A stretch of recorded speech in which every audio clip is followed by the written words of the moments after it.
All right, everybody, welcome to the Conscious Forum. We're going to get started in about a minute. We'll give an opportunity for everybody to settle in. And you can kind of see the topic today. Is it time for a reboot? Changing your operating system. We're going to spend an hour going over what we can do now to kind of change the trajectory of how we're operating inside of here. So just give a moment for everybody to settle in. Welcome. It's great to have you guys. And we're gonna have a lot of fun today. One of the things you'll want to, as we're going through this, is if you have questions or things you want to discuss, make sure you put that in the chat, and Rachel will contact you and get you set up so you can ask your questions and state whatever you want. So hopefully everybody's having a wonderful day and observing and quieting your mind. And this is an opportunity it's a psychological safe spot.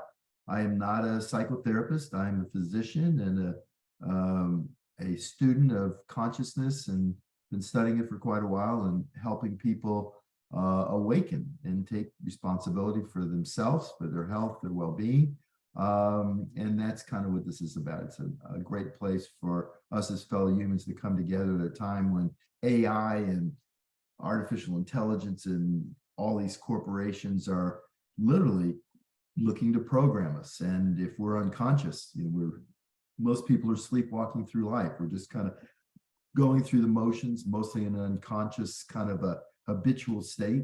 And this is really about rethinking our habitual habits, many of them which cause us to suffer. So with that, let's get started. Basically, is it time for a reboot? Changing your operating system. And as I mentioned, the Conscious Forum, Leadership Forum, is a place or meeting or medium where ideas and views can be exchanged. And so I'll sit here and do a little beginning part that will create some content and some context, and then we'll open it up for questions. And hopefully this will be helpful for you. So I wrote this down because rather than just saying it, sometimes it's better when you read it. But basically the exploration of self, people may say, why are you doing this? Why is this work important? I actually think this work is more important than anything I've ever done as a physician. I help people from dying. I'm a critical care physician by trade. I helped pioneer that specialty many years ago.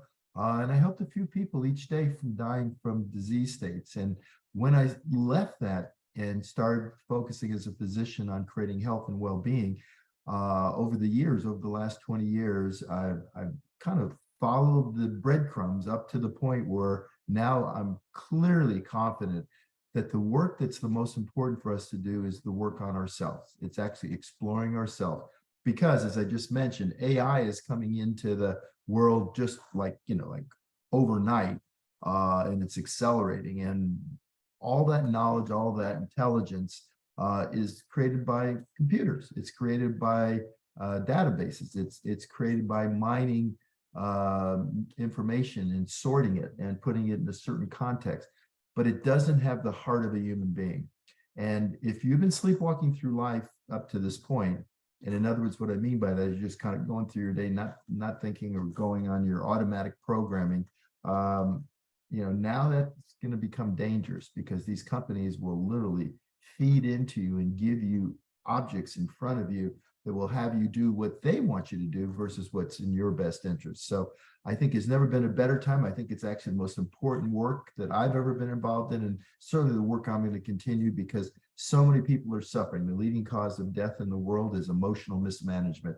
It's the inability for people to truly thrive in their lives anymore. People are lonely. Loneliness is up dramatically. This incredible technology we have, machine-based technology and IT and internet and all the other things that are coming out, are really isolating us from each other and from ourselves. And so the exploration of self, which is really in essence your mental health, is vital to the quality of your life. And it's essential to take steps to maximize it. I just can't tell you how important it is for us to work on. So let's look at both parts of that. This is the ideal of where you want to go. The ideal is, if you're thriving, you will experience a crystal clear vision, feel empowered to create your life the way you intend, and see a life full of opportunities. And that's how I feel. So I'm not telling you this theoretically. I'm saying in actuality, although I've always been successful in my life with hard work, I basically now at this point, by studying consciousness and really understanding my own mind and how it operates up here, is made life incredibly just amazing. My days are full of such joy and so little suffering. Yeah, things happen. We have scratches on our car. We have delays in travel. We have irritations. I've had some big things happen. Those know me personally over the last 4 or 5 years that were pretty drastic and dramatic. But you know how to be agile, how to adjust, and be flexible in your life so that you can move on. Certainly aware of those things, but I love the word equanimity. It's a hard word to say, but in essence means that you can be aware of all the things that are happening around you, but you are not overwhelmed by them. You're able to handle them. It's like, water on a duck's back. It can roll off. So you'll be working enthusiastically towards your goals and your dreams, doing what you love and feeling grateful for your life and for yourself. And that's what I want for everyone. And the nice thing is, it is possible. It's not like you have to go out and get a PhD or a fellowship in critical care to be able to manage it. You can work on this now. And we're going to spend some time today really focusing on some of the techniques and modalities you can use right now to start on this journey. And I'm excited about that. On the other hand, if your mental health is being compromised, you may feel knocked down by life's challenges, lack of clarity and focus, feel scattered and uninspired, and you be more volatile to your emotions. So that's the state most of the world's in. We talk about the drama triangle. We talk about how everybody's either the villain, the victim, or the hero. And it's a cycle of basically cognitive emotive loops where we're stressed out and we feel the tension. And, I've heard several stories over the last week when we were together as a team. And then on a virtual call with Zoom we did last night about the angst and the anxiety, and all that is stored trauma inside of us from our experiences, and we don't have to have it. And we're going to talk today how to get rid of some of that. So here's the ideal. I love this because it shows the balance. You want to have internal stability. So like, as I mentioned, you can handle anything that comes in and you are relatively calm. You're not chaotic. You're not rigid. You're able to be flexible and adjust to the, I like this, talk as a sailor about changing the sails to adapt to the storms, to the conditions, so that we inside have that stability. And that gives us external equilibrium, because our life is not about just us. It's about our interaction with people, and the joy and the human connection is what brings most of our pure joy, whether it's with our family or our friends, colleagues, people we associate with. But having that dynamic external equilibrium starts from the inside. All relationships start for how you handle your inner world. So it's so important. So true freedom only comes when you decide you don't want to suffer anymore. That's more important than any technique I'm going to go over today. Your ability to basically respond to what the world throws at you in a way that you don't want to suffer anymore, that's more important. And the intention to say, you know what, I'm raising my hand. I'm going to start working this. I'm going to go to the mental gym. I've developed on my website, I'll show you at the end there, all these resources. I'm building more resources. They're all free. They're there to help anyone that wants to develop some insight and start working on themselves. So decide you want to enjoy your life and remove the fear, inner pain, and stress. And you can say, oh, yeah, that's easy for you to say. No, it is easy for me to say, because it's very true. All those things that we have in here, I'm going to show you 3 simple modalities to start using into your life, which will help there. And then we'll go over in the coming months, we'll go over with people that are using these and how they're helping them, because they do work. So, I like to use this, basically become aware, become the witness. You put on your lab jacket and your goggles, and you start being aware of what's going on in your inner world. So critical. And your emotions, basically your thoughts and your emotions. We want to start studying those and seeing how they're affecting your overall well-being.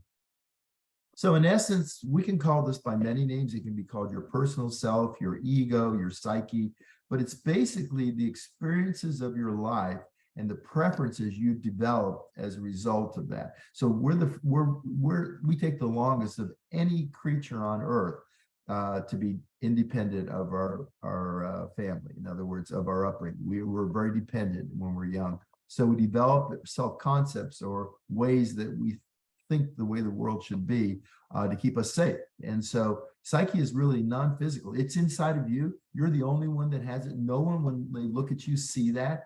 I think, you know, that voice in your head that's going nonstop, that's your psyche.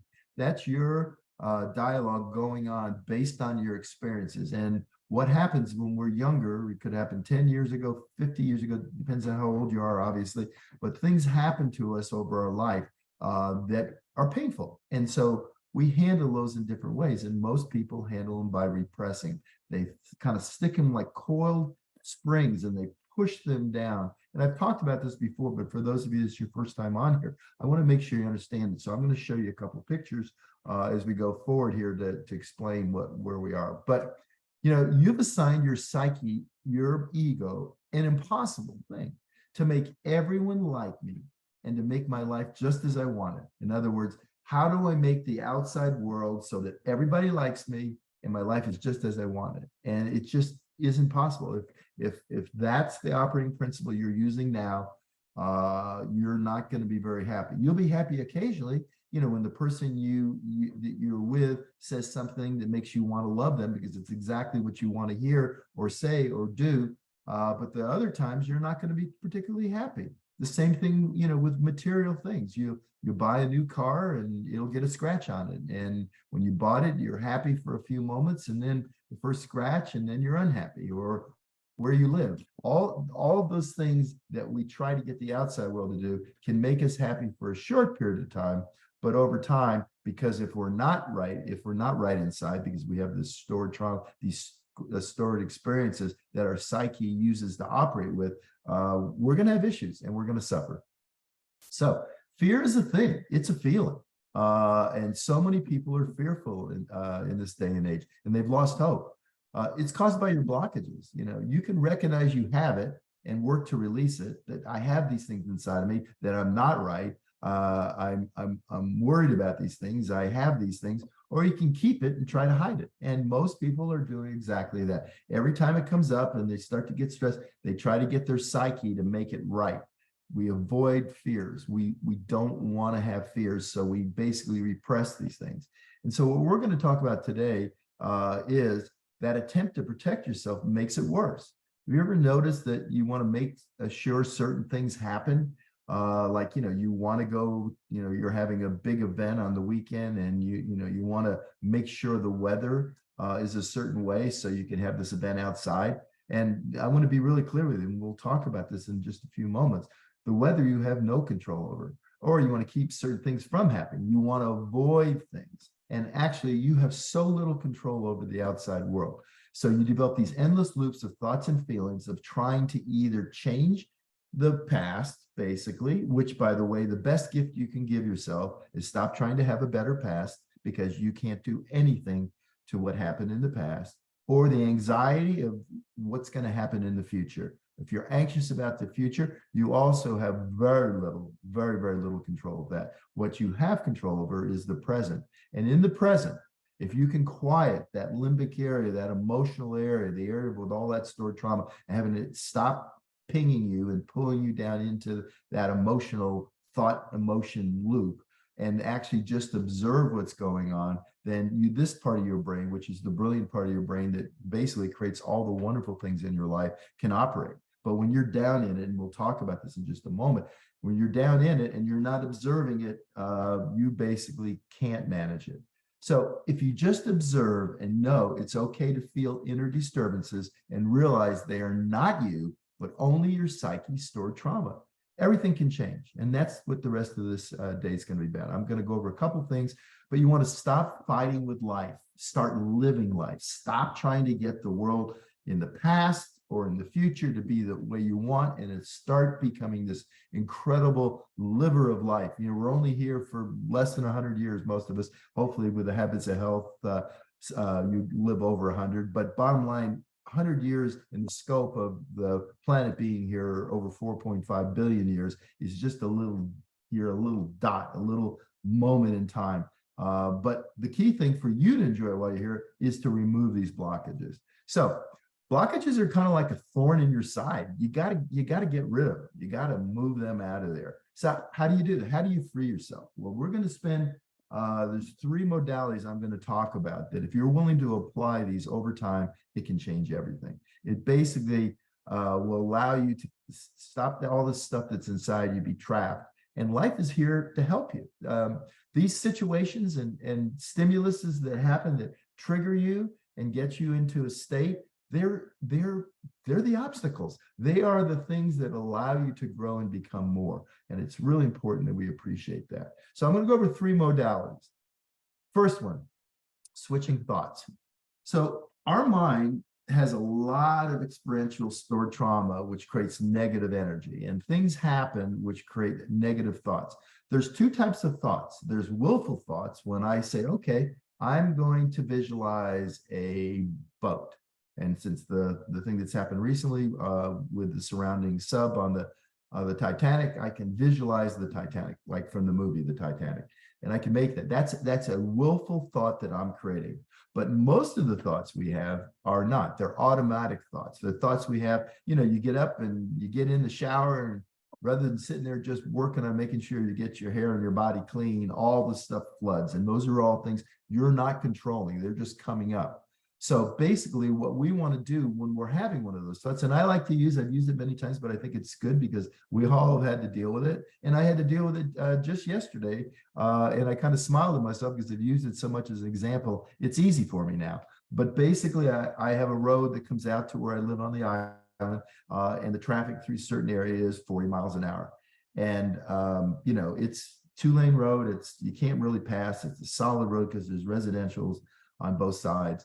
And, you know, I got behind somebody, an older person, driving like, I think it was like 28 in the 40. And, you know, I kind of wanted to get home. I've been out of town and was looking forward to getting back to my place. And I realized I was starting to go down that path, right below the line, starting to get a little irritated. I said, you know what? It's okay. They're basically doing the best they can do. And I don't want to agitate them or scare them. In the meantime, I'll just kind of reflect on my last weekend, gathering with a whole bunch of people and just feeling so much love and just thinking how important that is and is part of my life, and turned it from a negative. I took a automatic negative thing that was going on, a little bit of irritation, and consciously, willfully generated positive thoughts. So that's the first thing we can do. And you can do that with everything. You can really just change it up and actually install inside something that you're focusing on now, which is positive. Second is the mantra. This is really training your mind to repeat a single word or a phrase over and over until it gets stuck in your mind, just like a song. So we have multiple layers of our mind and how we think. You know, we can be listening to someone talking and thinking about someone else. So there's multiple levels. What a mantra is, in essence, is basically repeating a word or a phrase. It can be something as simple as, you know, if you are a religious person, it can be, you know, your savior, it can be God, it can be anything, and just repeating it. Or if you want to do a non-religious one, it can be everything's okay, or it's all right. Or I like to say, just relax and don't resist. Just relax and don't resist. And what you're doing is you're actually creating a layer in your mind where you're now repeating this, and it could be so therapeutic. It's basically what you're doing is you're giving your mind a vacation. You're giving that voice in your head a vacation from all those thoughts and feelings. You're simply repeating something that makes sense over and over again. And you can remind yourself throughout the day using your phone, but basically taking this and actually using that to kind of calm the mind, give you a little respite. And just think about it. Like if you're having a crazy day and something comes up, you know, you've heard me talk about stop, challenge, and choose, which allows you to make a different choice. Here, you can also use a mantra. And a mantra, then you can do it quiet inside in your inner voice, or you can say it out loud, depending on, you know, the social situation you're in. But you can do that if you're getting ready to get on a call, which you anticipate could be stressful. You can say your mantra over and over for a few minutes. In the morning, you get up and say it. And as you say it over and over and you quiet that voice in your head, you're kind of giving that a rest and focusing on your mantra. you'll just feel a calm and peace come over. Just even as I think about it, I can feel the peace it creates for me in situations. Because there is stuff, life is intrinsically unstable. There's going to stuff that's going to happen throughout your life, throughout each day, that's going to stress you out. And now you have something you can rely on. So it's pretty cool. And then the third, this is the interesting one, because the first two, switching and mantras, are both actually taking your mind. In the switching, you're actually changing your thought process and going from a unconscious, repetitive, automatic thought, negative thought, to a positive thought. So that requires brain power. And then the mantra also, you're layering your mind with basically the mantra or this thought that you're creating. So both those require the mind. The witness conscious is actually not, it's not doing anything with your mind. It's simply observing your mind. This is the most advanced. This is the one that's the deepest. This is the one that's going to create the most benefit, but you're going to need to go slower. You're going to have to go in baby steps, and we'll talk about that in just a moment. It's so important for you to realize that if you can relax and release, in other words, you're simply separating yourself as the subject from the object you're looking at. So just for a moment here, pick something in front of you. I'm looking at a chair. I'm still just looking at the chair. Not thinking about the chair, not putting any of my psyche, putting color into that and filtering it, but just looking at the chair. And then I can look away, and then I can look back, and I can look directly at the chair. I'm observing it. I'm not putting any dialogue, any story with it. And that's what we're talking about doing. It's literally putting yourself in position where you can relax and release. You're just releasing, and you're staying separate. So let me show the analogy. You've seen me use this before, but I think it's really important. So our stored trauma, okay, so there we go. So our stored trauma are like, if you think about up above, you can see on this river, it's flat. And then you go into an area where the rocks and it creates eddies. Those are the internal disturbances. That's the stored trauma. Those are the negative experiences that your psyche is storing, the preferences of how you want the world to be and how the world needs to be. And each one of those creates eddies, and it creates these internal disturbances, which create the negative emotions. So if you simply decide that rather than being pulled down and navigating through these cognitive motive loops and getting stuck inside, because if you're observing, you're putting yourself away from what your mind's thinking. You're not your mind, you're not your feelings. But when you get called down in it, if you're in the middle of this, you can't possibly be the conscious witness, the observer. You're actually involved in it. And so the key thing is, and I've showed this picture, but I think it's so powerful, is get out and be like a curiosity of a young child. You're outside, and now you can observe. You can observe what's happening. You can observe the emotions. You can observe the thoughts you're having. And instead of getting into it and engaging and trying to fix your mind, you're simply observing.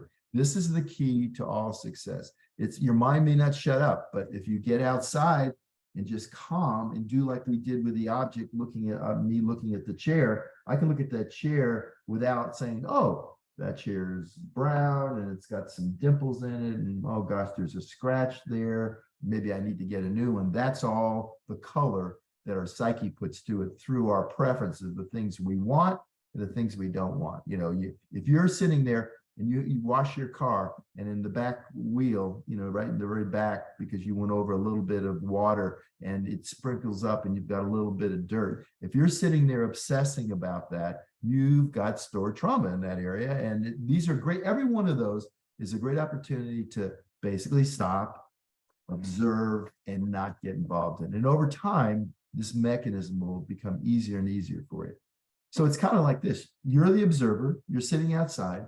You're looking at your thoughts, your emotions, and your form. It's easy for you, you know, to look at a form. So you can look at the physical world, and if you stop for a moment, and that's a great way to start practicing, because you can just look at it, and rather than putting color and filtering and start thinking more about it, like, oh, I've got it, like there's a plant over here. Oh, if I look at the leaves, oh, I could probably dust that, or does it need water? And I start thinking, versus just observing this gorgeous plant that I've had with me for 20 years, and just observe how it's alive and growing and just flourishing.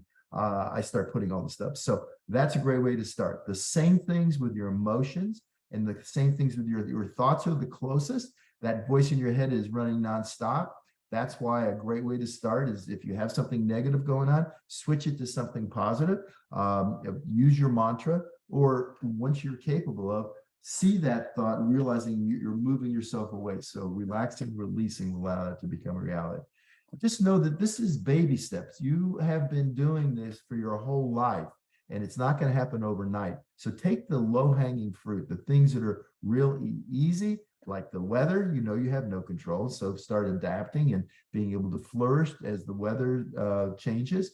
The same thing like in traffic and stoplights and things that are little irritations you have that turn you sideways. Start practicing and staying back from them and using these 3 behaviors to help you with that. So again, just in review, switching, basically taking something that you're having a negative automatic thought in your head, change it up to something you willfully add. Second, mantra, start taking the time to take something that resonates with you and repeat it over and over till it kind of dominates and quiets the noise of that voice in your head. And then witness consciousness, actually take the areas where you feel that icky sauce and actually let it come up. Now, when it comes up, it went down with pain. And when it comes up and relax and release. You're actually releasing these things that are stored in there. And as you release them, you're going to start feeling this huge weight being lifted from you. And it's an incredible feeling, an incredible thing to have. So hopefully that was helpful. We'll open it now, Rachel, to Q&A. Let me stop this and let's go, guys. And Dr. A, just to make you aware, the slides were a little distorted, but that's okay. I'm going to fix it after this is all done. We could see most of it, but I'll get it fixed after this. So not well, thank you. That's what I love about you, Chris. You make me look good even when I look bad. All right. Our first question is from Jennifer. Jennifer, can you come on camera? Yes, thank you. Good morning, Dr. A. Good to see you. How are you?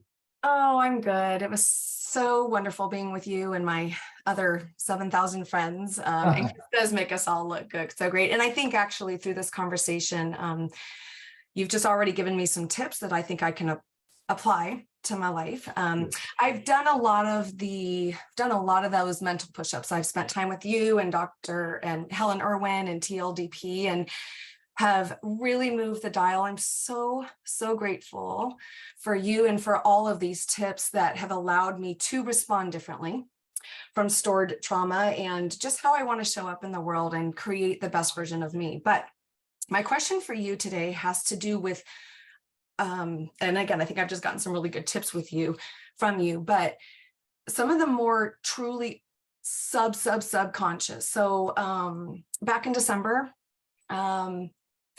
I was behind my kid's car, my oldest daughter, my youngest son, and watched them get hit by a drunk driver. I am so grateful because they're okay. And there's so much to be grateful for. However, since December, the trauma that I think subconsciously has started to come, my body hasn't responded well to. I have since been diagnosed with Epstein-Barr. There's so much inflammation. There's no energy. And in my habits, which I've been working on now for years, thanks to Optavia, again, so grateful for those habits, but there's so much that feels out of control in my world. And honestly, even in my body, the fatigue, the constant emotions. And honestly, we know that sleep is such a foundation to all of our other habits. What I'm finding is I'm not sleeping a lot, and I haven't for the last 8 months. And I kept thinking time would heal. I'm afraid to go to bed because what happens almost on a nightly basis are there's 3 scenes from that night that keep replaying. And it's really hard to get them out of my mind. And when I wake up in the middle of when I'm going to bed and when I'm waking up in the middle of the night with these scenes, and when I'm just driving every day, I can feel that heightened sense of, the fight or flight. And I know it's contributing to now the inflammation in my body, reacting to poor habits. I'll take ownership for sometimes going back to food for comfort. And I'm like, whoo, let's change that one, especially after the support, from this weekend and the encouragement. So I've got goals and I'm excited for August, but it is those unconscious, things at night that I feel, or sometimes even when I'm driving, that I don't know how to respond to, although what you were just talking about, maybe that's the key, is first of all, just breathing and maybe trying to focus somehow on some of these other things. Anyway, what advice can you give me today that could assist me in some of those really unconscious, subconscious areas? Well, thank you, Jennifer, for being so vulnerable and basically just putting it all out there. First of all, post-traumatic stress, what you're going through is real. And your amygdala, the emotional area in your brain, has been triggered pretty significantly. And you saw something, and your love of your kids and the potential of what could have happened is real. So these are real things, and they're very recent. And what I suggest right off is, yeah, you can do all the things I talked about, but you might consider, and I would highly suggest, getting some professional counseling. I'm not a psychotherapist. When you have things that are real like this, that are at that level, it's really important to see a professional and just spend some time, and they can go through, and they'll do very similar things to what we're doing. But it gives you a background to sit there specifically and focus on it and be taken care of by someone that's trained in CBT and all the different modalities that are there to help you. So yeah, everything. So it's kind of like, well, it would be like, like even with working on your habits of healthy motion. It's, you do the things yourself, but if you want to, you get a professional to help you to fine tune that. In this case, because of a real event, this is not something you've imagined. It's something that really happened, and you've already got a background, which has probably helped you, but you're dealing with a real entity. And I highly suggest, it's really beyond the scope of this call, that you get some, and I would love, and then if you want, you can, I certainly would love to follow with you, but I would love to see you get some professional help, and just allow you to almost, again, you've got recent stored trauma that's significant, and all the techniques we talk about can help, but by having a professional, releasing that and having that conscious observation that you can have by having a professional work with you can accelerate that process, because you want to get it out of there. And since the reality is what could have happened didn't happen, right? So the reality is that you're dealing with security, a security issue in our mind, which is our fundamental constructs that are a part of our very being. Our limbic area was developed to protect us. And so now this is something that, and there's probably some other things that are connected to it that you can work with somebody and get beyond them. And so that's what I would suggest. Okay. I kept thinking I can be the dominant force. And No, well, not always. The answer is yes, you can. But in this case, it's great to have a professional that can guide you, that has lots of experience with post-traumatic stress. I think it's the syndrome's real. I mean, your neural tripwire got tripped hard, and you felt it, and you absorbed. Listen, my kids and I were almost died in a boat fire a couple of years ago, and and I helped them, but I had them both get professional help to help them with it. I mean, I was at a point where I was okay, because I've been doing it a long time. But they needed it. So, I'm telling my own family, don't listen to dad, listen to someone that's a professional in this area. Does that make sense?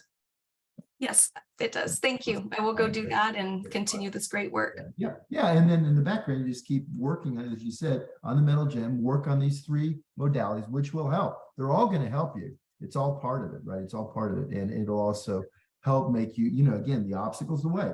These large events that happen can actually be springboards to dramatically improve our consciousness. They can be tremendous, and it can be a great gift that you've been given to help you in your development. And that's the way. That's what I want. I want it to.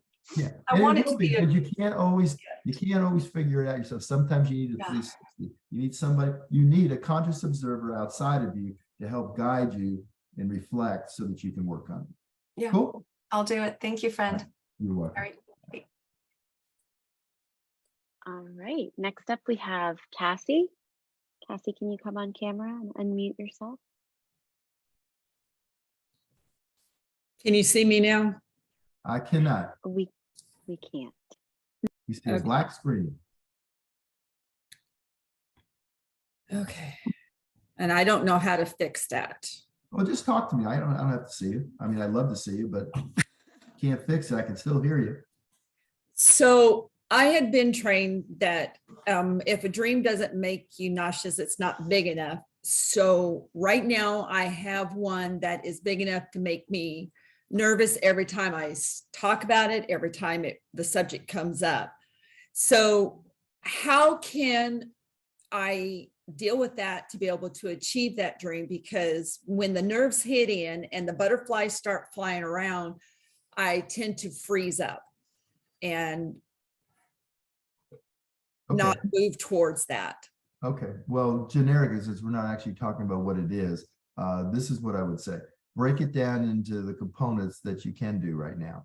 Remember, it's great to have a huge vision for where you want to go. But basically, if you've made it so large, like for instance, I'll give you an example. So I would love to fly. I think it'd be so cool to fly.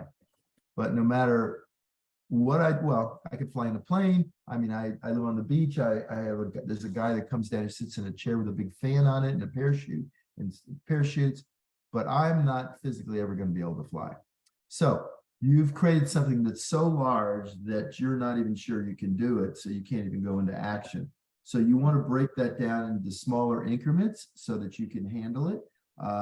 Because if you don't, you're just basically, you're actually more of wishing or almost to the point where you're not delusional, but you're creating a fantasy world, right? If it's so big that you don't even know where to start on it, break it down to something, whatever it is that you want that's so big, it's built in components. You know, I flew over on the way home from Atlanta. I flew over Cape Kennedy, and I saw the launch pads, right, for all the rockets, and you know, you look at the countdown that occurs for that process and all the people involved in it. And there's a lot of moving parts to put a rocket into outer space, right? There's a lot of moving parts that could be part of your big, hairy, audacious goal that's so big that you don't feel capable or have the capacities to actually become it. So if you think in terms of the stored trauma that's having you get so scared of the butterflies will indicate some of the things that are in the way from you making that a reality. And so you use the same techniques that we just talked about, where you basically move back from it and understand, what is it that when I think about it creates such angst for me that I'm not able to actually do it? Does that make sense? Yes, it does. And get that video fixed so I can see it. I'm tried. It's not my normal computer, so that Okay. may be part of the issue. All right. So. Well, think more about it if you want. Do that and let me know next month how it's working. Okay. All right. All right. Thank you. Okay. You're welcome. Okay. Who's next, Rachel? All right, next up we have Sal. Sal, can you come on camera? Hey, Sal. How are you? Hey, Dr. A, great to see you. Thank you for taking my question.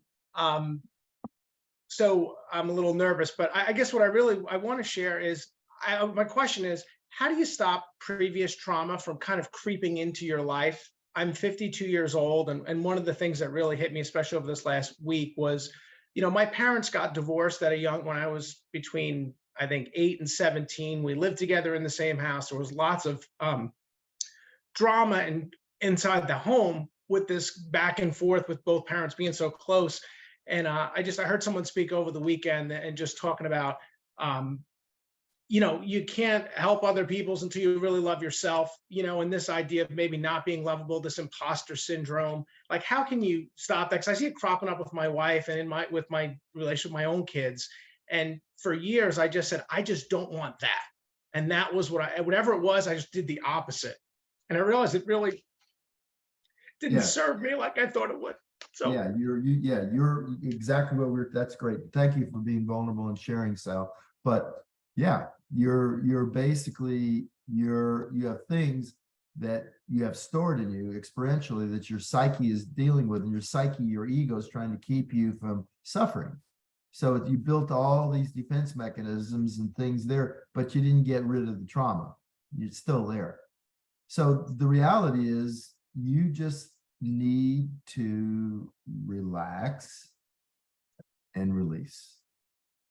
Just even right now, just that. Standing back from, first of all, let me ask you something. Something that happened 30 years ago in your life, what purpose, what good, even if you look at cost benefit ratio, right? As a physician, and we talk about all the different drugs and stuff, and I actually changed to helping people create health and well-being because the drugs have side effects, right? So there's always a cost benefit ratio, or in your occupation, there's a cost benefit ratio. And if there's a heavy cost and little benefit, then you shouldn't do it. So I'm just going to appeal to your prefrontal cortex here for a minute, okay? Why would you spend a moment of time focusing on things that happened 30 years ago? Does it have any benefit at all? Does it have any benefit? None. Not zero, okay? So let's get out of the limbic area where we start feeling sorry for ourselves, or feeling feelings, or feeling, oh my goodness, the victim, and start thinking in here, do you want to be a great dad? I Do you do. want to be a great husband? I do. Okay. So it starts by doing the work we're just talking about. Every time you start, well, first of all, the easiest thing to do is when something's happening, and start with the easy stuff like we were talking about, right? The big stuff. I'm not saying overnight you're going to wiggle your nose and everything's going to be fine. But so you start with the small stuff. What you're doing is you're practicing. You're practicing the switching. You're practicing when you start to feel overwhelmed in a social situation with your family, with your wife, that you're doing your mantra. You're doing things to calm you. So you're taking the edge off. You're giving your mind a vacation, okay, in those situations. And as you feel more comfortable, you start to handle the bigger stuff. And the bigger stuff is when you start feeling one of these feelings coming up, you simply relax, stay away from it, and start looking at it. Yeah, just what you're doing right now. Even as I'm talking to you, I'm watching you take some deep breaths. I see the smile on your face. You were white before, now your color's coming back into your face. You are not those thoughts and the feelings. Your psyche stores these experiences from the past inside, and it thinks it's doing you a service by distracting you from them, pushing them down, resisting them. And like you said, you can do whatever you want. It ain't going to get better till you decide to accept it and release it. That is no part of your life anymore. The only residual part is this stored trauma that's lingering, that it's time to let it bubble up. It'll come up in all different ways, and let it release. And every time it releases, just take a deep breath, look at it, sense it, feel it, and just let it go. And it's going to hurt, by the way, as it comes up, just like it hurt when you were talking about it. But you can't hide from it. You can't hide from it. If you hide from it, your whole life will be suffering.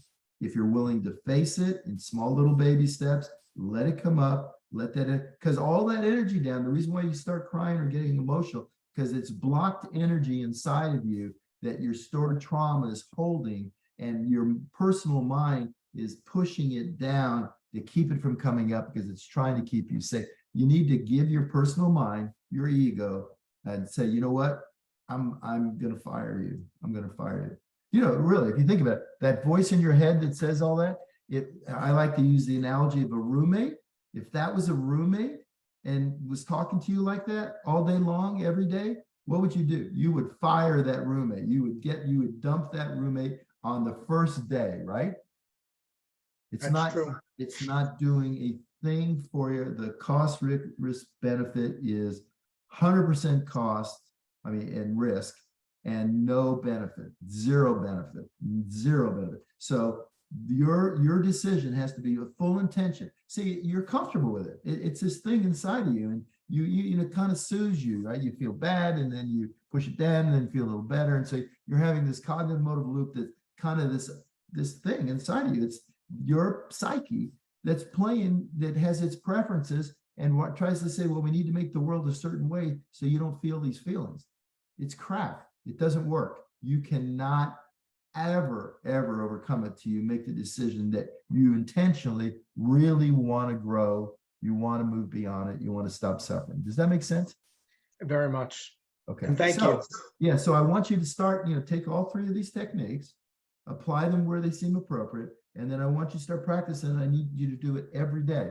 Because the only way you change your habit, I'm pretty good at understanding habits, right? Would you say? That you are. So the only way that happens if you consistently, persistently now substitute, either switch the thought from a unconscious negative thought to something positive, and start with the baby stuff, start with the traffic, start with the weather, start with the things that are really easy.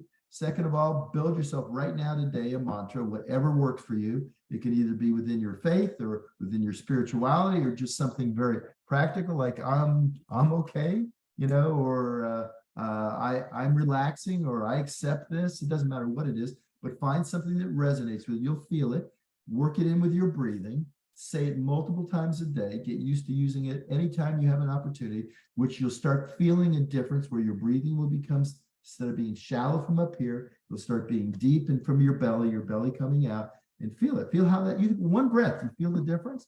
You're starting to become the student of your mind, and you're going to help your mind now release all this psyche stuff from the stored trauma and let it come up and allow you to now focus on this beautiful prefrontal cortex and build the loving relationship, the love you have inside, the care you have inside.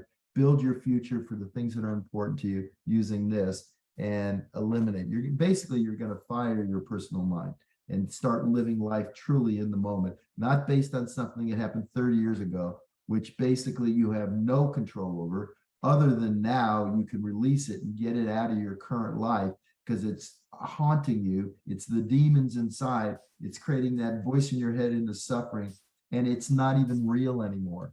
It has no influence over you if you don't give it any influence. And the way you do, you consciously separate and become the observer of those thoughts, and just sit there and notice them, and then just let them pass. They're just like clouds in the sky, by the way.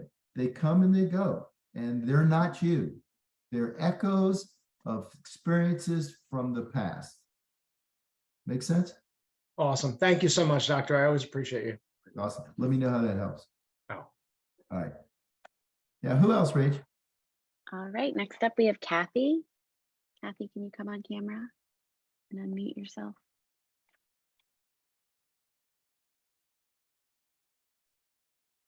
I'm trying to get my video up also. Well, we can hear you. It says you cannot start your video because the host has, okay, here we go. There we go. There you Hi, go. Dr. Now I A, can how see. are you? I'm great, Kathy. How are you? I'm good. So I like listening to everybody else. I had such heaviness in my chest and listening to them share their stories, but a little bit about me, my backstory, I think it might be what affects me now, but I got married at a very young age, and unfortunately it was a very abusive relationship. I did have 2 children out of it and brought them through that, and divorced, and I met the most amazing man and got married again, and we've been together for 30 years. But I always said that part of my life was something that always made me stronger and helped me to raise 2 very strong boys, to be able to love and respect people. I have severe OCD, and one of my main struggles is everybody's had to live up to my expectations, as far as like my kids have always said, well, we just didn't do it because we knew we wouldn't do it right because it's not the way you want it to be. And an example of that is I have the most amazing husband. He's so giving and so loving, and he takes a lot from everybody, and he would do anything to make anybody happy. And I feel like I go out into the world and I'm like this bubbly person from everything that I've learned from you and from this wonderful, amazing community that we're in. I can go out and be kind to everyone around me, and love on people and share and encourage people. And even with my clients, I can encourage them. But then I find myself in my own world when I come home, like coming home from convention this weekend. I got to the front door and I'm like, okay, just get your mind clear that the house is probably not going to be the way you left it. There's probably going to be some things that are going to upset you. Just stay calm, stay in the moment. Your husband did the best that he could when you weren't here. just breathe through it. I walk in the door, and the very first thing I saw was just something so small that most people would be like, oh, well, whatever. But I have dogs, and my puppy totally ripped the backside of my recliner off while I was gone. Yeah, that would upset me too. You know, I would. And I was wouldn't be like, happy about that. I was like, what happened? And he's like, it happened when I wasn't home. I don't know. Like, you know, the dog sitter came over, blah, blah, blah. And I literally went from 1 to 1,000. And I was so excited to see him when I came home. I was so excited to be back and share all the wonderful things. And in that moment, I reacted and I hated myself for it. And I was so mad at myself later on. He was like, I'm just going to take a walk. And I was just like so angry. And I'm like, I talked to myself the whole way home that I was going to be good and I was not going to let anything like cause me to be reactive, but yet I couldn't control it. And I hate when I get that way, and I get so hard on myself afterwards that it actually gives me so much anxiety and so much pressure in my chest that I feel like inside something died for an instant. And then I have to really work hard to get it back. So it took me like all that night and then the next day. And you can't take words back, and you can't take things back to somebody who treats you with so much love. You can't, like, it's so hard to get that back. So I feel so terrible for days. It like lasts me a couple days inside, even though we're good and everything is fine and we'll fix the couch, we'll get a new one, whatever. But my inside, I feel it just eats at me for a couple days until I can like breathe through it. So I just want to know, like, I've learned so much from this community. I've gotten so much better, and from you, but like, what steps can I do to prevent that from happening every single time? Because it really is like so disruptive to me and my spiritual side. And I don't want to keep on being that way. Yeah. Okay. Thank you. First of all, thank you for sharing. Second of all, your textbook. Okay. You are textbook, and actually the things that you have going on are so, I won't say easy because you have to do the work, but they're so simple. So let me ask you something. You know, stop, challenge, and choose, right? Mm-hmm. Okay. So Yes. when you saw the couch, right? Did you stop, challenge, and say, okay, you know, that got hurt, but you know, that's in the scheme of things.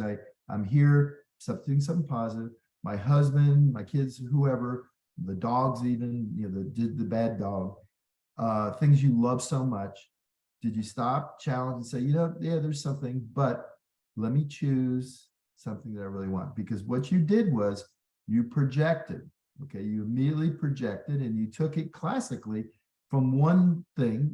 By the way, I have to say, I wouldn't be, just so you know, there's a difference between, again, events happening and being a little upset because your favorite couch, or, you know, my favorite something I have, you know, it's okay. But it's to recognize that rather than going down the rabbit hole, right? And then everything's wrong in the room and everything's wrong. And see, you went down the rabbit hole. So the first thing you need to do is be aware. You know who you are. You've done the work on that part. You just haven't done the practice. You haven't done the becoming. You haven't become any of those things yet. You're aware of them on a knowledge, but you need to practice them. So you need to start with small things. So you need to, today, when you walk out, or the next thing you see, because first of all, that you care. I'll give you an example. I remember this years ago.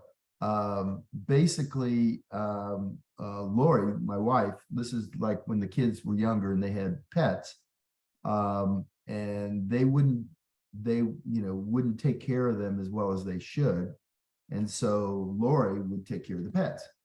And so really it got down to the point where one day we had this conversation, and she was just so upset, just like you are, about the pets, about not taking the kids, not taking care of the pets. And I said, Lori, they're not the kids' pets, they're your pets. Okay. Those aren't your family's desires. Those are your desires. And you're projecting, you love your family, and you're allowing your projections of your own internal critic, your own psyche, and you're projecting it out, trying to get everybody else to be the way you want them to be, because you want them to be perfect, because these are things that you say make you perfect. That's not what makes you perfect, by the way. First of all, there is no such thing. Being perfect, perfectionist is a fault, right? It's a lack of self-esteem where you think you need to have everything right. It's actually being closed, defensive, and want to being right versus being open, curious, and want to grow. So you knew that when you came home that your home would not be, when you're the queen sheriff in town, your home is done a certain way. But when you're not there, it's not important to them. So you're taking and projecting what's important to you to them. Now, obviously, if the couch gets or the chair gets destroyed, that's something you wish hadn't happened. But the point being is they're just not that important. Listen, I deal with it all the time. I'm kind of a meticulous about my place. And when my girls are here, there's certain things I ask them to do. They do them sometimes and they don't do them other times. And when they don't do them, I note that. And basically, if there's some consequence to that, then basically I have them be responsible for that. But I don't try to project the way I want onto someone else. So for instance, Savannah right now, my daughter is living with me. Her room is a mess, but she's living in that room. And although I suggest to her, just like the thing where we talk about make your bed first thing in the morning, right? I'm sure you do that, is that start your day off in a positive, constructive way. She doesn't make her bed. And you know what? I can get upset about it as long as she stays in her space and makes a mess or whatever she wants. I every time I get a chance to, I'll mention why she might want to become more organized as far as in her life.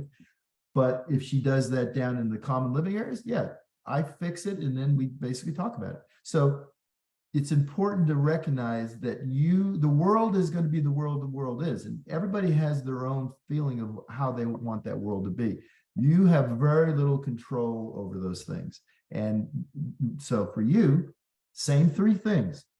When something negative happened, think of the positive. Wow, the house is still standing. It didn't burn up while I was gone, right? The other things can be just like you said. Look at you smiling now. Look at the change when all of a sudden you start laughing. You observe those thoughts are ridiculous.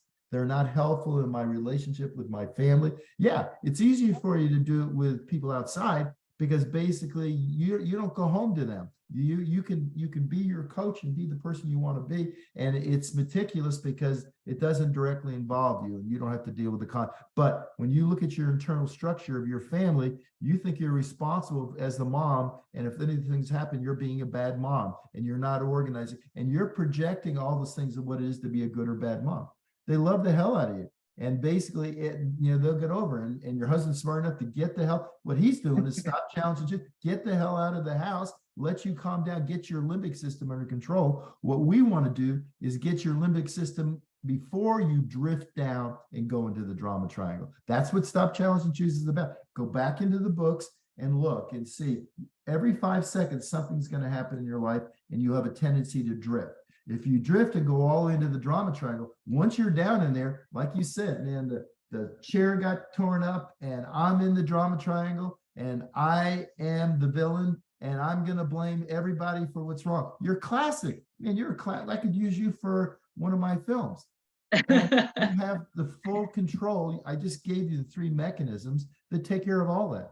But start with the little things. Start every day. And I know you're not practicing Stop, Challenge, and Choose 20, 30 times a day. I know you're not doing your mantra 10, 20 times, 30 times a day. I know you're not switching. And I know you're not being a conscious observer. You told me you unleashed patent holy hell on the family when you walked in the door.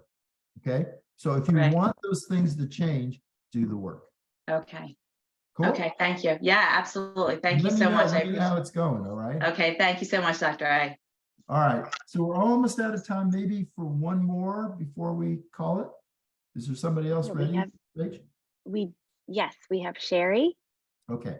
Sherry, can you come on camera? Yep. Yes. Okay, how do I get myself seen here? Okay, there you go. Oh, You're there seen. you are. I see you. Hey, Dr. A, Beautiful thank you so pastel much. green. You look great. What's going on? Just a quick question, I think. And I've loved what everybody's talked about before, and I've been practicing, I've heard you say it before about the gift of letting the past be the past. And I've actually taken that to a step of the past being, I'm grateful for the past because it makes me who I am in this moment. And I love the tools that we have for being present in the moment. But my question is future.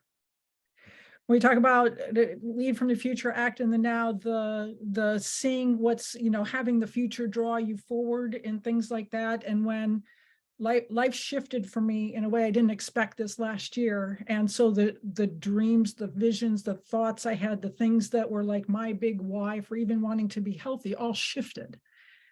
How do you, it sounds trite to say, how do you dream again? But how does dreaming future fit into this? Don't worry about the future. Don't worry about the past. Be present in the moment. What do I do with the future? Okay. So it's not that when I say don't worry, I'm talking about operating principles. Okay. Your past, like you said, you have had a great past and wonderful things happen.